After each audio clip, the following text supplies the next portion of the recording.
Hi everyone, happy Sunday. Welcome to Bariatrics and Tips. I am Michelle Geeson. It is nice to see you again here in West Michigan.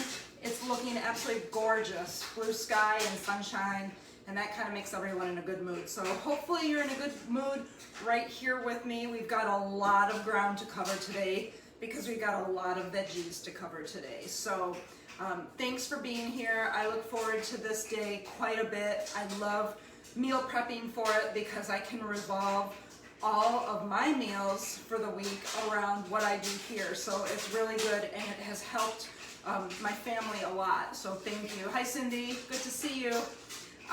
You know, I say this every week and it's become, hi Melissa, it's become my shtick, my spiel, whatever, call it what you will, but we all have weight loss surgery in common.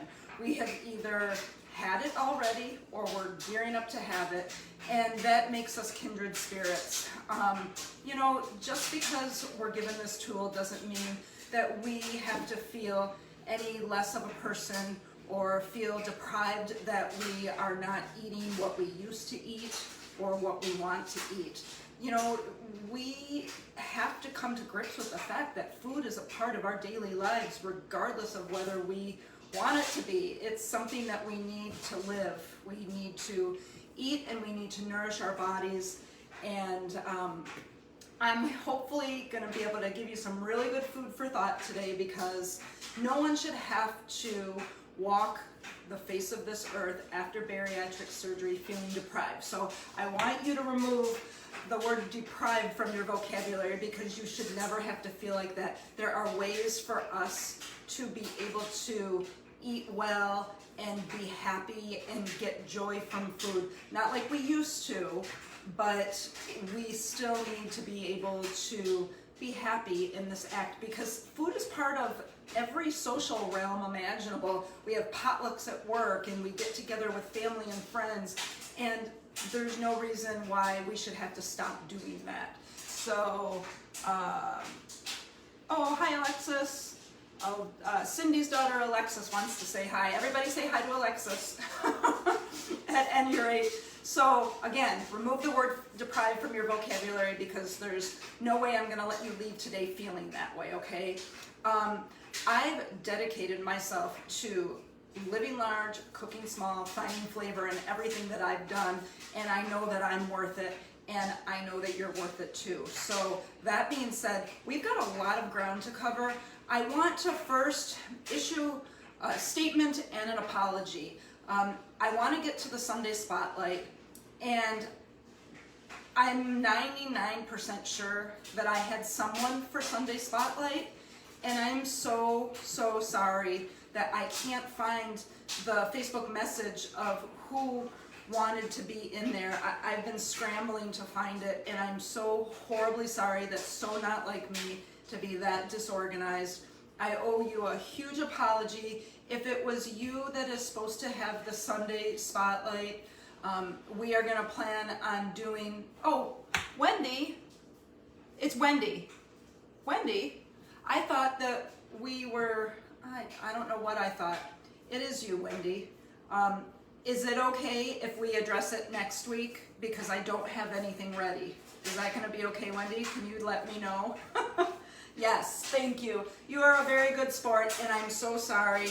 And I so didn't mean to be that scatterbrained. I was looking through my Facebook Messenger trying to find who it was, and there's so many messages because I do a lot of bariatrics and tips marketing, and I'm just so sorry that I couldn't find it. So we will plan on doing Wendy for the Sunday Spotlight next week, and it'll be a really great segment, I promise, Wendy. Thanks for your understanding, I really appreciate it. So because I couldn't find what was gonna happen for Sunday Spotlight, I decided that I was gonna kind of go off the beaten path and just talk a little bit about something that's coming up in my life that I wanted to tell you. So next week on April 22nd is my rebirth day. So I had gastric bypass surgery in 2015, April 22nd, and that is my rebirth day, and I celebrate it and it's just a really great time for me to reflect and look and see how far that I've come. So I just wanted to let you all know that I'm going to be celebrating this week, so you might see that on the wire as far as like what's happening. Funny enough, yesterday was my husband's and my 22nd wedding anniversary, and I made a nice dinner and everything, and usually I go downstairs and I look for the big huge Rubbermaid tote, and I find my wedding dress and I try it on, and I never even got the chance to do that yesterday because when I got married I weighed in at 208 pounds, and that was back in 1999. That was nowhere near my heaviest, but it was probably one of the heaviest of that time. I had fluctuated, and actually I had been higher than that because when I went to order my dress, I ordered it a size smaller and they didn't want me to, and I had to sign a waiver stating that they wouldn't be liable if I didn't fit into it. But I did fit into it. I was 208 pounds. So between my anniversary yesterday and my rebirthday coming up on the 22nd, there's a lot of great things coming ahead that I can't wait to celebrate in person and through our Facebook page. And let's just celebrate with food now, okay? I know that food doesn't have to be something that we're talking about every single minute of the day, but if we need to be able to sustain our lives, we should be able to do it in a fun, colorful, flavorful way. So that's what we're gonna do. So Sunday Spotlight next week is gonna feature Wendy. Today we're gonna do our little veggie tales, our veggie patch hacks. And I was trying to think of the best way to go about handling this type of Facebook Live episode, because there's so much that we could talk about with regards to vegetables.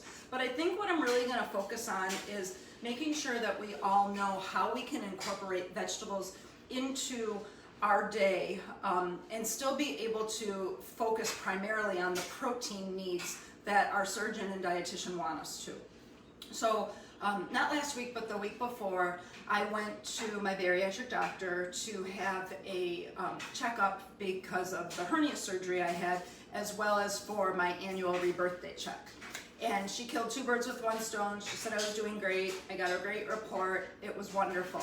But what she did say, and she asks me this all the time, and she doesn't just ask, she asks, she listens, and she writes stuff down.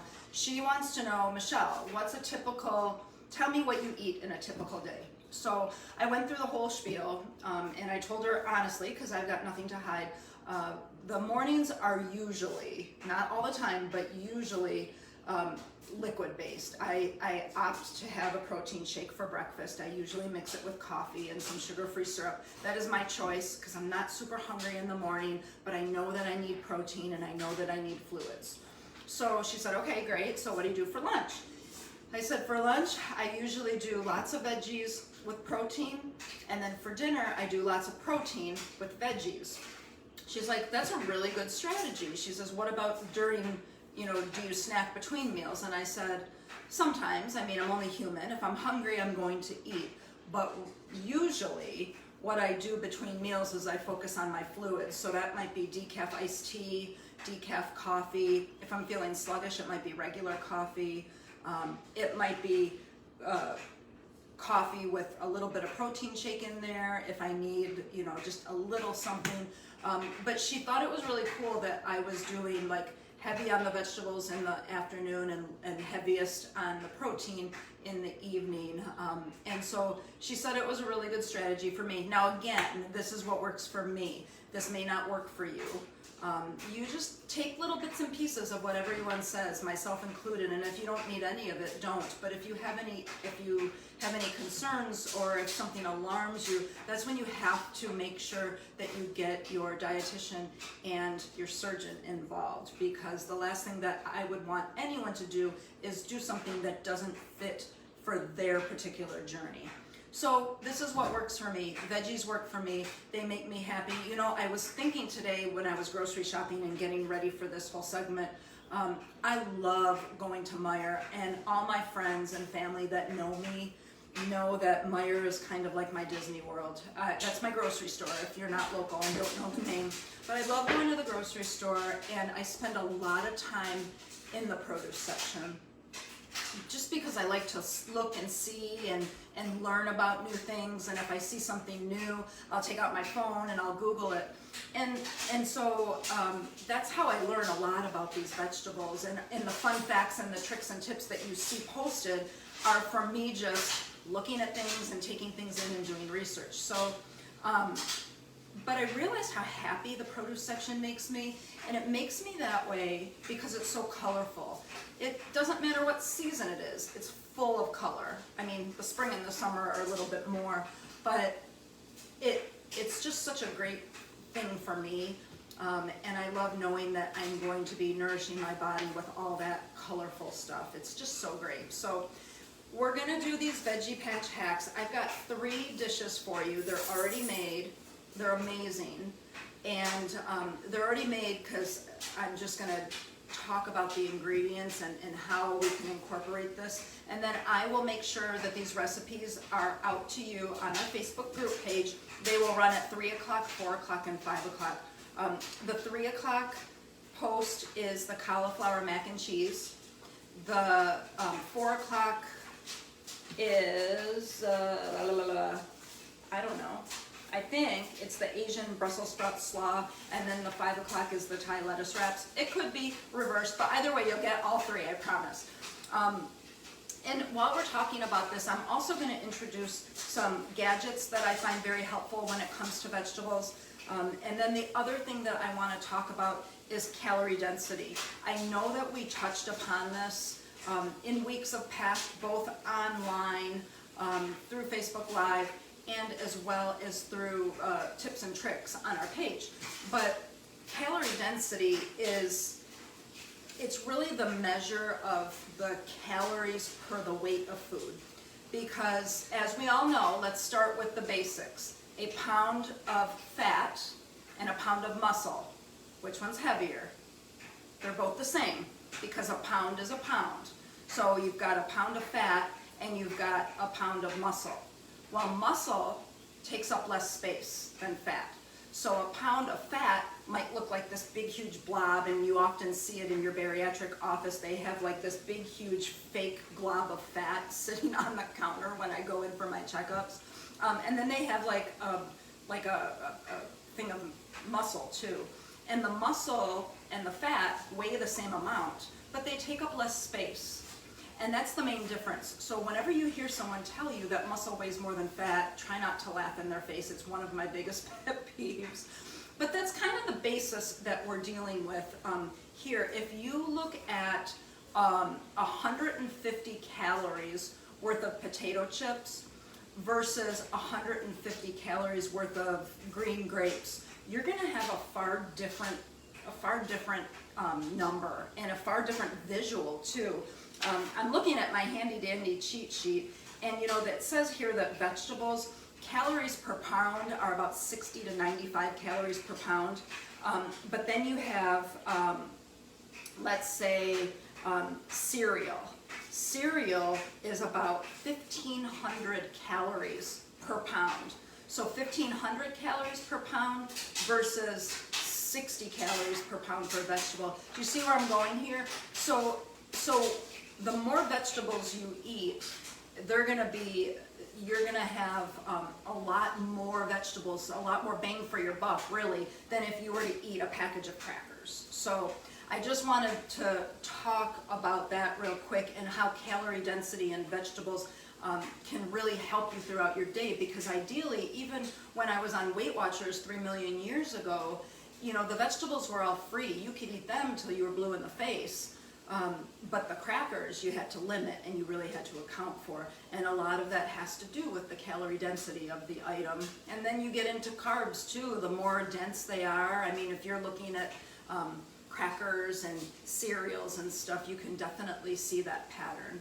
So let's get into this. I want to first talk about the cauliflower mac and cheese. This was a recipe that I got from Food Network. I'm very addicted to Food Network these days, and something kind of sparked in me, and I realized that I can be just as clever and as fascinated with food, cooking in a healthy manner, than if I were to cook in a not healthy manner. So I've been watching a lot of Food Network, and I did remake a little bit of the cauliflower mac and cheese. I kind of added my Michelle Bariatric twist. I bariatricized it, so to speak. But I'm gonna go ahead and I'm gonna talk about the cauliflower mac and cheese first. Again, you'll get this recipe today. Hopefully you can see it in all of its cheesy, amazing goodness. Let me bring it a little bit closer. You can see red pepper flakes in it. What I did was I actually seasoned it with a new spice that I discovered, again, because I heard about it on Food Network. It's called, and I hope that I'm pronouncing it correct, Aleppo, A-L-E-P-P-O pepper. And it's supposedly hotter on the pepper scale than a jalapeno. It delivers some really good smoky heat, and it was a really great addition to the cauliflower mac. Totally optional. You can put whatever you want on it, but it's delicious. So really all we're looking at here in this beautiful, can I taste it? Don't judge. I'm taking some. It's delicious. It is absolutely delicious. And it keeps in the fridge for many days, let me just tell you, because I made this several days ago, and it is still absolutely delicious. And it's very comforting. It's very cheesy, and I went no holds barred on this cheese. The ingredients: a tablespoon of butter. I did put the butter in. I put a half a tablespoon in. So do what you want, do what works. I think in the grand scheme of things, if we're fighting our battles, butter versus margarine is probably a better deal, because at least you're dealing with something that's all natural. So we've got a head of cauliflower that we cut into florets, and we boiled them until they were soft but crunchy, kind of, so to speak. You just want to make sure that they still have some snap in it. You don't want them to be mushy and overcooked. Just like you don't want your noodles to be overcooked either. So then it calls for a cup of milk, and again, I use Fairlife whole milk. The recipe actually called for whole milk, and again, I'm further fortifying it with protein by using Fairlife. So a half a teaspoon of dry mustard, and then I went ahead and I made my special Gene Pro elixir, 2 scoops of Gene Pro mixed in a little bit of water, and I let it sit for about a minute until it looks like a syrupy consistency. And if you want a demonstration on how to do that, if you go to my YouTube page, Bariatrics and Tips, there is a short, less than 2-minute video on how to do that. But after that, we were looking at a cup of shredded pepper jack cheese. And the reason we use pepper jack cheese is because it's really good at melting. It has a really good melting point. We mix it with some fresh goat cheese too. And this was the first time that I used goat cheese. It's delicious. If you like cheese, you're gonna love it. It's very, very creamy, kind of salty like feta, but just nice and melty, and it adds another dimension to this cauliflower mac that I didn't even realize existed. So I highly recommend it. And then finally, a 1/4 cup of grated Parmesan cheese. And that kind of gets all melted on the stove top and then combined with the cauliflower florets, and you are going to put it in like a square casserole dish, and all you're gonna do is bake it until the top is golden brown, and I think it's about 30 minutes or so. You can gauge. I was checking on it a couple times, and I like to actually see the sides of the casserole dish bubble up, and once I did, I knew it was done, and it was delicious. As far as nutrition, the calories per serving, it makes 8 servings, so you want to make sure you divide it up. And the nutrition was 165 calories, 10 grams of fat, 5 carbs, and 17 grams of protein. So it was a total win-win situation. That would be a really great side dish alongside any type of protein. And it was super delicious, and you will not see me eat this on camera, but I will be hogging on it afterwards. So my husband's sitting over there. He's probably gonna witness it too. So that is the first recipe that I wanted to show you. If you have questions, let me know, and I'll apologize in advance if I don't get to address your questions as they come in. I will make sure that I do so after the broadcast. But now let's go, before we go to our next recipe, I want to show you a couple of things that I feel are worth mentioning. And this is my most recent find. I picked these up a little bit ago. They're called Veggie bags. And these are reusable drawstring mesh veggie bags. 4.5 of them, 4 of this size and 1 of this, cost $5. So they weren't that expensive at all. And these I actually got at Target. They are really good drawstring bags for different kinds of produce that you would keep in the fridge. You know, when you're using those plastic bags that come from the produce department at your local grocery store, the longer that you keep them in your refrigerator, the produce doesn't have a chance to breathe. I mean, neither would you if you were trapped in a plastic bag. So, I mean, think about it like that. And this way it gives you the ability to store them and not make a mess and still let them breathe. And so I've got cilantro in this bag, which I keep, and then I can just click the drawstring, and then you can, I mean, now you can even like bunch it up and you still are allowing it to breathe. And then in these guys, I have my poblano and jalapeno peppers. So just a nice thing to keep them in. So it's supposed to keep your produce fresher longer, and I can pretty much tell you that it is already doing its job because I can definitely tell a difference. So again, not too expensive, $5 for 4.5 of them, and I think I'm definitely getting my money's worth, especially now in the spring and summer when the produce is getting even more gorgeous than when it was in the winter. It's a great find. The other thing that I have that I strongly encourage everyone to have in their arsenal, and you should even be able to pick these up at Dollar Tree. I've had this for years. This is a produce knife. It is basically a lettuce knife.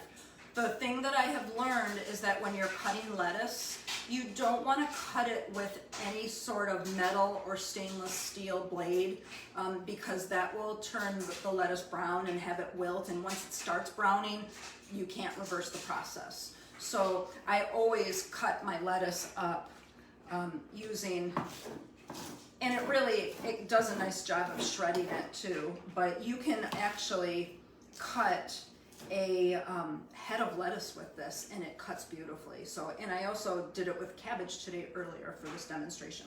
So that is one gadget that I wanted to show you. And then actually this is a really great demonstration of my next gadget. They use these a lot on Food Network. I watch them scoop them up. They have like metal ones and stuff. And then it started me thinking that I was pretty sure that I had something like this, and I went into my little gadget junk drawer, and sure enough I found what I was looking for. And it's just a really good way to clean up your counter. This has like a squeegee kind of blade on it, so I can like just clean everything up and either put it in the trash or put it into the bowl or whatnot. And that's how I scooped everything. A couple of the things that are in here, I was able to use this blade. So obviously nothing that you're gonna die without, but certainly nice to have if you are in the market for some fun, inexpensive gadgets. So that's the gadget presentation. Let's go from our cauliflower mac to our Asian Brussels sprout slaw. Now, I've been obsessing with Brussels sprouts for a couple weeks now. I used to make it all the time. I actually never liked Brussels sprouts as a kid, and really never liked them as an adult until my husband, who's very picky, said that he liked Brussels sprouts. I'm like, how can you be this picky at everything else but like Brussels sprouts? But I would always make Brussels sprouts just boiling them until they were soft and then loading them down with butter, and that's probably still the way that he likes them. But we've been experimenting a lot with Brussels sprouts in the air fryer and such, and now I realize that you can eat Brussels sprouts raw, just like, you know, it's part of the cabbage family. And there's been a lot of tips and tricks on our Facebook page about Brussels sprouts, and so I was able to shred a bunch and come up with some really great side dishes. The recipes are well, I did one recipe last week that had bacon in it with shredded Brussels sprouts, and that was a Food Network recipe. And then I was looking for a really good recipe for today, and I did find several Brussels sprout like slaw type recipes. And so what I'm showing you today is my like the fruit of my labor. I took like 3 different recipes, and I took what I wanted out of each one, and I made it into an Asian theme because we were doing the Thai wraps too. And so this is a really great slaw. It's got a really light, crisp, semi-sweet sauce to it. And really, it'd be a great addition for any like memorial barbecue. It'd be something totally different. And if you're worried about what would you eat at a barbecue, this would be totally bona fide. But it turned out great. It turned out great, and I will show and tell. Hopefully you can see it. I will have a picture on our Facebook page that accompanies the recipe. So the Asian Brussels sprout slaw, it's nothing exotic, as my husband would say. Oh, I thought he'd look this way, but he's over there. Anyway, oh, he just flipped me the bird. Nice, Troy. Anyway, let's go back to the slaw. We have half a cup of rice wine vinegar. We have, instead of sugar, I opted for Splenda, and I really can't tell a difference. You still have that sweetness to it. So then I used a little bit of Thai chili paste, just a tablespoon. You could put more in, or you can withhold it altogether if you don't want a nice little bite to it. You could even season it with the Aleppo pepper if you wanted.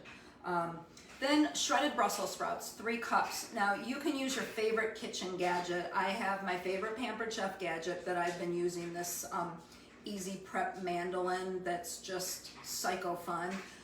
And so that's what I used. But even if you don't have a fancy schmancy gadget, a knife will work. It's just gonna be a little bit more time consuming. But shred those Brussels sprouts up so they're like coleslaw. Then I used a half a bag of broccoli slaw, and please make sure that you have those shredded carrots in your concoction as well, whether you shred your own carrots or if it's within the broccoli slaw. It just adds some really nice color to it, and they're good for you too. So a small red bell pepper, thinly sliced. And then we're gonna make the sauce is low sodium soy sauce, sesame oil, cilantro, and scallions. And then what I also did was, again, I fortified this concoction with Gene Pro using my little magic elixir. So I took 2 scoops of Gene Pro and I watered it down until it formed a syrupy-like consistency. And then what I did was I poured it into the soy sauce mixture into a shaker cup, and I shook the heck out of it. And then I poured it along the coleslaw. Can't even taste it. It's unflavored Gene Pro, and it's amazing.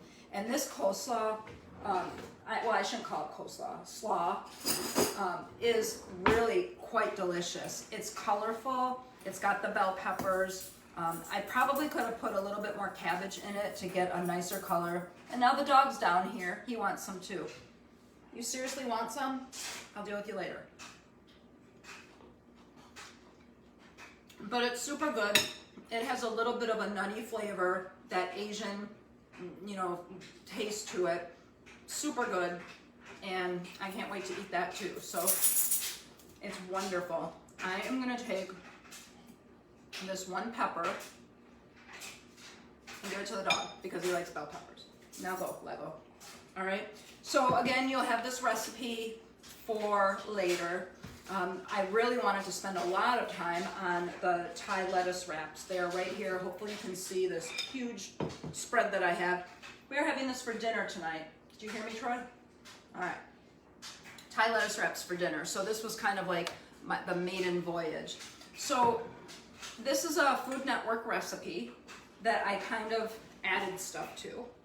And the beauty about these recipes, whether you get it from Food Network or from me or from online or through a book or through your grandma, you can make it how you want. There's no rule that says that you can't put this vegetable in here or that vegetable in here. The only thing that you have to have for a lettuce wrap is lettuce. That's the only requirement. Everything else is free game. So this recipe called for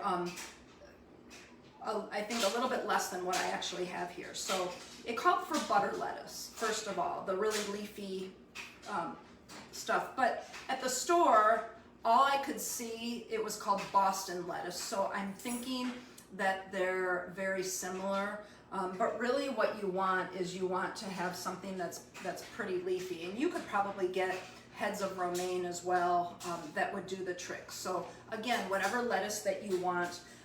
The chicken and the marinade actually require a little bit of work. The recipe says to marinate it for at least 2 hours, and I did do that.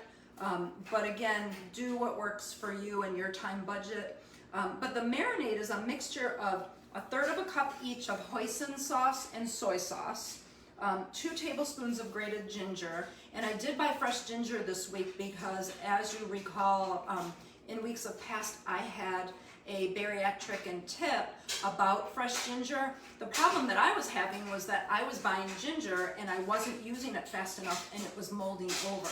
Well, never fear. You take your ginger, you put it in a Ziploc freezer bag, and you push as much air out of it as you can, and then you store it in the freezer. And when you're ready to use it, you just grab what you need, and you can peel it with with a spoon, like a teaspoon. And I'll be darned, it comes off, and you don't have to worry about using a knife or a peeler, because when you're using a knife or a peeler to peel the ginger, you could be sacrificing some of the ginger that you would be using. With the spoon, you're literally shaving the skin off of the ginger, and it worked great. And when it's frozen, it goes on the microplane grater even better. And I did that today, and I was like, yay, it works so well. I was so happy. So you want to get the 2 tablespoons of grated ginger, a tablespoon of sriracha or chili sauce, whichever you have on hand, another tablespoon of rice wine vinegar, 3 cloves of garlic, and then you want your 2 chicken breasts cut into strips. So what I did first, and you can marinate your chicken the way you see fit. I'm assuming that you're not a stranger to the kitchen. I actually put the whole chicken breasts into the Ziploc bag with the marinade, and I just let it sit. And then when I took them out, I grilled them, and then I cut them using a kitchen shears into strips, and then finished grilling them because they were still a little raw in the center, and it worked perfectly. And that's the chicken that you see here right now, and it turned out amazing. It's so flavorful. So that is the marinade. The veggies and such, we're looking at the butter lettuce or Boston lettuce, bean sprouts right here, thinly sliced cabbage. I used my handy dandy Pampered Chef tool that I'm obsessing about, julienne carrots, cucumber slices, again, used my Pampered Chef dealio, it was great. Sweet chili sauce is optional. I do not have that out. I actually have wasabi out. You can choose whatever you like, whatever sauce that you want. You could even make your own peanut sauce, and I do believe I have a peanut sauce recipe on our Bariatrics and Tips page. You can search right up at the top and type in peanut sauce, and I'll look for it too, and if I don't see it, I'll owe it to you and I'll post that because that's a really good recipe. And then you just want to make sure that you have chopped fresh cilantro, which I do right here. And then if you really want to get fun, I've got chopped peanuts and chopped salted peanuts. And that makes it even nuttier, especially if you're using some sort of sweet chili sauce or the peanut sauce. That would be a really great complement too. So you can put all this on the table on a platter. I mean, my goal was to put it like this and then have different forks out and be able to have everybody take what they want. So you can take a little bit of chicken. Well, I like cilantro. I'm gonna start with the cilantro. I'm gonna take the chicken, the bean sprouts, some peanuts. My gosh. And now I'm just gonna grab a cucumber, 1 carrot strip, some cabbage. But this is a really good example of something that's not calorie dense, because you're probably looking here with like the 2 little pieces of chicken is probably not even a full ounce yet. You're looking at, well, way less than 100 calories for what you see here, as opposed to, you know, a Reese's peanut butter cup that would probably be the same size, maybe 2 of them, and how many calories is that? And fat and carbs and things like that. So This is delicious. It's so good and it's so healthy and it's so colorful that the whole purpose of making sure that we have access to these veggies, because they will enhance your protein dishes too. And now the dog's back down here because he knows I'm eating chicken. Should I give him a piece of chicken? Hold on. Let me give him a piece of chicken. There you go, Lego. Here, say hi to everyone. Lego says, thank you for the chicken. And now he sees the whole bowl of chicken. So if you have any questions about anything that you've seen today, any of the gadgets, any of the products, any of the supplies that I use, please let me know. Because when you're dealing with vegetables, the sky is the limit. I mean, just pick a color, any color. My favorite color is green. And I'm kind of understanding why it's green, because there's so much in my refrigerator that's green right now. I've got my arugula, and I've got my Boston lettuce, and I bought romaine for my husband. We're gonna do a lot of salads this week. So it's just a great way to get that protein. And with the veggies, you can choose a different protein each week. You can have marinated chicken, you can do salmon, any kind of fish that you liked. I know we've all been talking about seafood lately, and there were so many great ideas, but the vegetables are a really good complement to it. And you could even take your cucumbers and you can make these into little finger sandwiches with deli meat or cheeses or things of that nature, and you can have a sandwich that way. I've done that before. It works great, and it's nice to know that you're eating something that's nourishing your body too. So the last trick and tip I wanted to tell you about Veggie Patch hacks is avocado. I know that we've had many discussions about avocado too, and you can actually use avocado in cooking cup for cup or half cup for half cup versus butter. So try it if you're in the mood to experiment. The next time you have a recipe that calls for butter, try using avocado and see how you like it, because it's amazing. So don't forget, we are at Bariatrics and Tips are on all social media. We are on Facebook, YouTube, Twitter, Instagram, TikTok, and Snapchat. Next week is going to be a great segment. It's called Wonton Wrapper Wacko, and I have gone through many a wonton wrapper phase, and it is so neat to be able to use these in a lot of different types of cooking. I'm still working on the menu for next week, but I can tell you there are going to be some really great things that you will even might be able to use during Memorial Weekend. And then on May 2nd, we're going to do my plate versus his plate. And that's where I have my husband's dinner and my dinner in front of you, so we can kind of look and see how they differ and how they're the same. May 9th is going to be my cheesecake episode, and I'm still working on a couple different thoughts on that, but it's going to be decadent. And then Cindy Rhodes, you are very welcome. Thank you. I appreciate the words. And then May 16th, we are going to do zuppa, where we're going to talk about soup. And that's going to be a great episode too, because I already have some favorite dishes that I've made myself that I can't wait to share with you. So that's what I got for you. I've got a lot of eating to do now, because as soon as I stop this broadcast, my husband's going to say, are you going to eat all that? And I'm going to say, hell yes, I'm going to eat all this. Maybe not in one sitting, but I'm going to eat all of it. So thanks to everyone for giving me time today on your Sunday. I hope you find ways to continue to enjoy the day. I hope you're cooking up a storm this evening for dinner. Please make sure you're posting pictures and recipes and sharing, because we would love to be able to see what you're eating and how you're staying successful on your bariatric journey. Thanks for joining today. I'm going to head out and I'm going to eat some food. All right. Have a good day. Take care. Bye-bye.